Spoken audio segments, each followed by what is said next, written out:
안녕하세요, 여러분. 그대 안의 성경입니다. 혹시 여러분도 이런 경험 있으신가요? 성경을 읽어야겠다는 생각으로 창세기를 펼쳤는데 아담이 930세를 살았고 셋이 912세를 살았고 이런 족보 부분에서 벌써 졸음이 쏟아지기 시작하죠? 아니면 레위기에서 제사법들을 읽다가 이게 대체 뭔 소리야? 하면서 덮어버린 적 있으시죠? 저도 처음엔 그랬어요. 솔직히 말하면 성경이 정말 어렵고 지루하게 느껴졌거든요. 성경이 원래 지루한 책일까요? 아니면 우리가 뭔가 잘못 접근하고 있는 걸까요? 오늘 이 시간에는 성경을 정말 재미있게 마치 좋아하는 드라마나 소설 읽듯이 즐겁게 읽을 수 있는 실전 비법 5가지를 나눠드리려고 해요. 이 방법들을 알고 나면 성경이 완전히 다른 책으로 느껴질 거예요. 자, 그럼 지금부터 함께 알아볼까요? 첫 번째 비밀은 바로 이거예요. 성경을 교재처럼 읽지 말고 이야기로 읽으라는 겁니다. 많은 분들이 성경을 마치 참고서나 교과서처럼 읽으려고 해요. 한 절 한 절 분석하고 의미를 파헤치려고 하죠. 물론 그런 깊이 있는 공부도 필요하지만 처음부터 그렇게 접근하면 금세 지쳐버려요.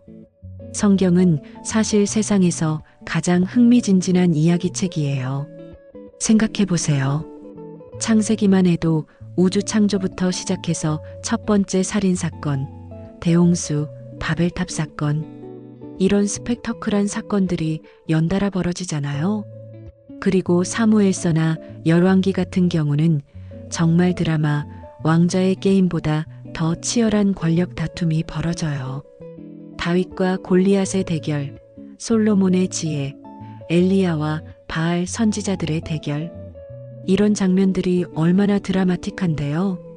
복음서는 또 어떻고요? 예수님이 물 위를 걸으시고 물을 포도주로 바꾸시고 죽은 자를 살리시는 이런 기적들이 현대의 어떤 판타지 영화보다 더 놀랍잖아요.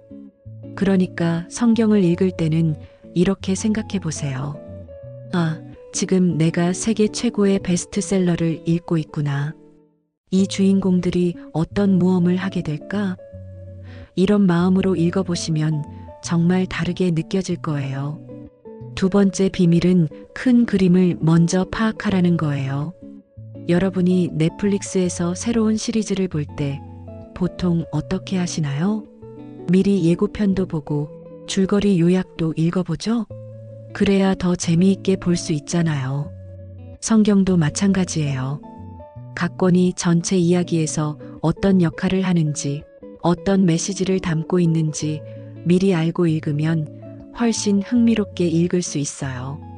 예를 들어서 출애굽기를 그냥 이스라엘 백성들이 이집트에서 탈출한 이야기라고만 생각하면 별로 재미없어요. 그런데 이게 나중에 예수님이 우리를 죄에서 구원하실 일의 예표라는 걸 알면 완전히 다르게 보이죠. 홍해를 가르신 것은 나중에 예수님이 죽음의 바다를 건너게 해주실 것에 미리 보기고, 광야에서 만나를 주신 것은 예수님이 생명의 떡이 되실 것의 예고편이에요. 이런 연결고리들을 알고 읽으면 구약을 읽으면서도 아, 이게 나중에 신약에서 어떻게 완성될까? 하는 기대감을 가질 수 있어요. 마치 시리즈물을 보면서 다음 화가 기다려지는 것처럼 말이에요. 그래서 특정 책을 읽기 전에는 그 책의 배경, 저자, 기록, 목적 같은 것들을 간단히 찾아보시면 좋아요. 요즘은 유튜브에도 성경 각 권 해설 영상들이 많으니까 활용해 보세요. 세 번째 비밀은 상상력을 동원해서 읽으라는 거예요. 성경을 그냥 머리로만 읽으면 정말 지루해요. 하지만 마음의 눈으로 그 장면을 그려가며 읽으면 와, 완전히 달라져요. 예를 들어 홍해가 갈라지는 장면을 읽을 때 그냥 바다가 갈라졌다고만 읽지 말고 상상해 보세요. 얼마나 큰 바람이 불었을까요? 그 바람 소리는 어땠을까요? 바닷물이 벽처럼 양쪽으로 서 있을 때 그 사이를 걸어가는 기분은 어땠을까요? 발밑에는 젖은 바닥이 있고 양쪽으로는 거대한 물벽이. 아마 물고기들도 보였을 거예요. 정말 무섭기도 하고 신기하기도 했을 것 같지 않나요? 아니면 다윗이 골리앗과 대결할 때도 상상해 보세요. 골리앗이 얼마나 컸을지, 그 갑옷 소리는 어땠을지, 다윗이 물매를 돌릴 때 느꼈던 긴장감은 어땠을지. 이런 식으로 상상하며 읽으면 정말 손에 땀을 쥐게 돼요. 그리고 예수님이 5,000명을 먹이실 때의 현장도 생각해 보세요. 떡 5개와 물고기 2마리가 어떻게 수만 명의 배를 불리게 했을까요? 사람들의 놀란 표정은 어땠을까요? 제자들은 어떤 기분이었을까요? 이렇게 상상하며 읽으면 성경은 단순한 글이 아니라 살아있는 영화가 되어요. 여러분도 그 장면의 주인공이 되는 거죠. 네 번째 비밀은 작은 목표로 쪼개서 읽으라는 거예요. 많은 분들이 성경 읽기를 시작할 때 이런 목표를 세워요. 1년에 성경을 다 읽자. 창세기부터 계시록까지. 좋은 목표이긴 한데 너무 크죠. 마라톤을 처음 뛰는 사람이 갑자기 42.19km를 뛰려고 하면 어떻게 될까요? 중간에 포기하게 되겠죠? 성경 읽기도 마찬가지예요. 그래서 저는 이런 식으로 나누어서 읽는 걸 추천해요. 오늘은 다윗의 어린 시절 이야기만 읽자. 내일은 사울과의 갈등 부분만 읽자. 모레는 다윗이 왕이 되는 과정만 읽자. 이렇게 하나의 큰 이야기를 여러 개의 에피소드로 나누는 거예요. 마치 드라마를 시즌별로, 회차별로 나누어서 보는 것처럼 말이에요.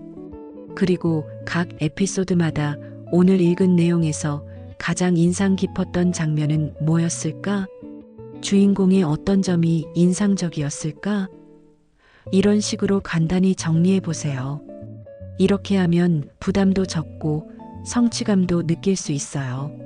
하나의 에피소드를 완독했다는 뿌듯함이 있거든요. 그런 성취감이 쌓이면서 자연스럽게 더 읽고 싶어져요. 마지막 5번째 비밀은 내 삶과 연결해서 읽으라는 거예요. 성경이 가장 재미있고 감동적이 되는 순간은 바로 이게 지금 내 이야기네 라고 느낄 때예요. 다윗이 사울에게 쫓겨다니며 동굴에 숨어 지낼 때의 심정. 혹시 지금 여러분도 누군가 때문에 힘들어하고 계신가요?